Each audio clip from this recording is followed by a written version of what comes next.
Hi everyone, I'm Kamala Gonzalez and I'm running as Activities Co-Director, and I'll just be answering some Q&A questions for y'all.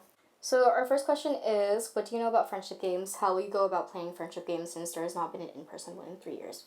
So we'll tackle the first question first, and it's, what do you know about friendship games? So friendship games is a large event that's involves a variety of different Pinoy organizations across different colleges and universities, and it's made up of the big three events, which are games, roll call, and spuff. And so games is what I would describe as picnic games that's typically played against other teams, and it's led by games coaches who will teach you the rules and how to play the game. And then we have roll call, which is typically a performance that's been choreographed to represent our organization as a whole. And then we'll have, in between those, we'll do spuffs against other organizations and colleges. And these are typically just different spirit chants. If you don't know what spuff is, it's spirit, pride, unity, and friendship. And a lot of these chants will typically involve this. And we'll also have small performances and games that we can involve other organizations in. And then we'll tackle the second question here, which is, how will you go about planning friendship games since there has not been an in-person one in 3 years? So in terms of tackling friendship games, there's definitely a lot of moving parts to the entirety of the event, and although activities co-directors are responsible for getting the show going, essentially, the first big part of it is knowing how to break it down into small, manageable pieces.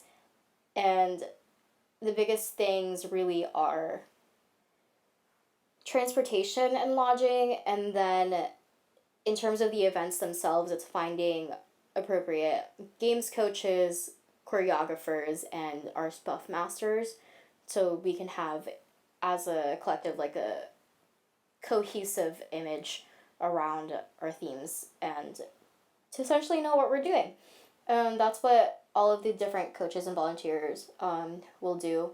As activities directors, we're very involved in the organization of things and ensuring that things are essentially running smoothly. And another part of getting things to run smoothly is to understand that it's more than just between the two activities co-directors. It's a collective what is it? It's a collective effort for eBoard as well, and it's important that to understand that we're able to rely on each other should we need help with anything, and we're also able to contact previous activities directors for help in any aspect, because it has been a really long time, and it's valid that this is a question that's come up, because how do we then pick up from where we left off? And it's important that we have an open line of communication between new activities co-directors and previous individuals in eBoard. Even if it's not just the activities co-directors, there's individuals on, like, in the organization now who have had previous experience with an in-person friendship games, and they can essentially act as a mentor or a guide should we need it. So we're just going to move on to our second question, and that is that AD has always been a role needing a lot of energy and strong leadership presence. How do you deal with confrontation if a situation arises? So I like to think of myself as someone who's very resilient and level-headed when faced with confrontation or difficult situations. Personally, I like to gain an unbiased perspective on the situation. So that's hearing about the different perspectives and before then moving on to the actual resolution process. And I like to think of resolution management as more of a collaborative process, because it's really about figuring out what works for everybody in a fair and equitable way. because each situation will certainly be different and it calls for different approaches. But for me, the denominator is to approach it with a level head and de escalate the situation so that we can work on creating or coming up with a resolution that's fair for everybody involved in the situation. Right, our third question here is the activities directors do revolve heavily around the social pillar. However, socializing can look and feel differently for everyone. In honor of our Kasamas that are marginalized, how do you strive to include all Kasamas in your events? I am sympathetic and I understand that different individuals have a different level or capacity for socialization, and also in terms of what events they're able to go to and what events may not interest them like whatsoever. There's individuals who might be very into the high energy events. However, there's also individuals who might be a little bit more sensitive to stimuli and would prefer low key and like calm events. Calm events, and I strive to create events like these that essentially cover a wide range of different preferences for individuals so that they're able to show up to Kasamahan and feel like they're seen and that it's something that they're able to do and enjoy, like whatever it is. There is also questions of accessibility for individuals who might be commuting or who might have disabilities. It's always important to take into account how accessible a location or event that you're planning is, just to ensure that everyone is able to participate in whatever capacity they want to, and also ensure that everyone is able to be there and show up and show up to the event to support their fellow Kasamas if they want to. And in terms of students who are commuting, I think myself, I'm sympathetic to these plights as well. There's definitely the aspect of planning the events around a time that individuals are able to show up. And these may include not planning events that are extremely late for commuters so that they're able to still safely get home or get to wherever they need to at certain times. And just in general, being aware of what classes and different events are going on at the same time so that they don't have to split their time between different events if possible. This might not always be possible, but it's definitely something to think about whenever you're organizing an event.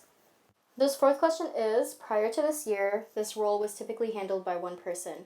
With consideration for the scale of events and as co-ADs, planning schedules may often overlap. How do you plan on utilizing each other as co-ADs to prevent burnout, ensure success of your events without sacrificing efficiency, sorry. I like to think of co-ADs as being in a partnership or kind of a relationship, and it takes effort from both sides. It's really about having a mutual understanding and respect for each other and creating an open line of communication between the two individuals. With a scale of events, it's very easy to get overwhelmed, and with having the other individual there, you can kind of delegate tasks towards one another if one person might not have the capacity for to do something at one point, and so the other person can help out in some way. In terms of planning, I know we're all very busy students, and so our academics always come first, but there's definitely going to be times when we maybe aren't able to meet in person. But again, this is where communication plays an important role. It's about creating different avenues of communication and not just in person. We have the ability to create an online form of communication specifically for the role of an AD, essentially, and so we'll be able to bounce off ideas with each other on a virtual forum as well as like an in-person. aspect, and this kind of just makes sure that we're not losing out on great ideas, like through the cracks or anything like that. And also, if one individual isn't available but the other is, we're still able to do work or um, do something and have like some form of communication, even if we're not able to meet in person. And just really having an excellent dynamic between the two individuals is um, something that's very important. This fifth question is on the topic of friendship games. We hear a lot about SPUF, spirit, pride, unity, friendship. When you hear those, which of those four stand out to you most, and how can you integrate it into your term? I think for myself, the biggest thing really is unity. And I think that's because the other aspects, spirit, pride, and friendship, really play into unity and just enhance it in a way. Our friendships that we make with each other unifies us as individuals and kind of creates a meeting of minds. And then our pride is our collective love for our culture and just appreciation for it, which unifies us as a whole. And then we also have our spirit, which is just our excitement and just general, like, our general excitement for what we're standing for and what we believe in. And this all kind of, again, plays into unity and kind of unifies us as a whole. And in terms of incorporating this into my term, for myself, I think creating like really uplifting spirits and fostering a sense of pride and friendship within the organization and allowing individuals to really meet other people and learn about our culture. It's promoting unity in a way, because there's really nothing more just amazing and magical as sharing a common experience with the other person and just being there together in excitement and pride and just being proud of who we are as individuals. That creates unity. And I think that part of fostering this is creating events where we can meet other individuals and also learn about our culture and just creating this sense of love for who we are as a whole. This last one is a scenario. You have a SPUF practice. There is a lot of people, a lot of energy, a lot of chanting and yelling, etc. in the room. But you really need everyone to focus and listen to you. How do you get the crowd's attention? In your answer, be as specific as possible. I think in terms of getting a crowd's attention, friendship games and like SPUF is typically a very big undertaking, essentially. There's a lot of people and there's a lot of energy in the room, and really everything that comes to like the huge practice with everyone is built up over time. It's really about gaining the respect of the other people in the room. And it's not just about them respecting you, it's about you respecting them as well. It's not about, oh, I'm your leader. It's a collaborative process. And if individuals look at you and respect you as a person, they're more likely to listen. And so it's not about treating others as if you're leading them. It's about really treating them as friends. And that means that there's a common like understanding that, oh, I should be listening to you now.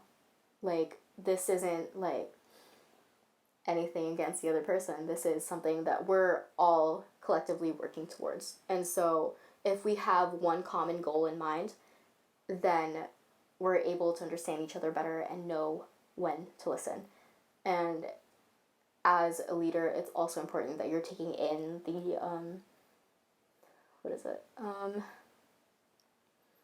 criticisms and like feedback from other people, and commanding a room and essentially like getting others to listen to you is definitely a process. For myself, I think that creating and fostering a friendship and understanding is very important. And also, creating an attention getter, or utilizing the different attention getters such as shower clap to gain everyone's attention. The biggest thing with this is really like making sure that the people that, like the organization like as a whole, knows these different these different like attention getters that we have. It's important that they know what it is so that they're able to participate in it, rather than you pulling it out suddenly and then not like having individuals not really understand what that is. And I don't know, it's just creating the sense of unity amongst people, and really just fostering a sense of respect that goes both ways.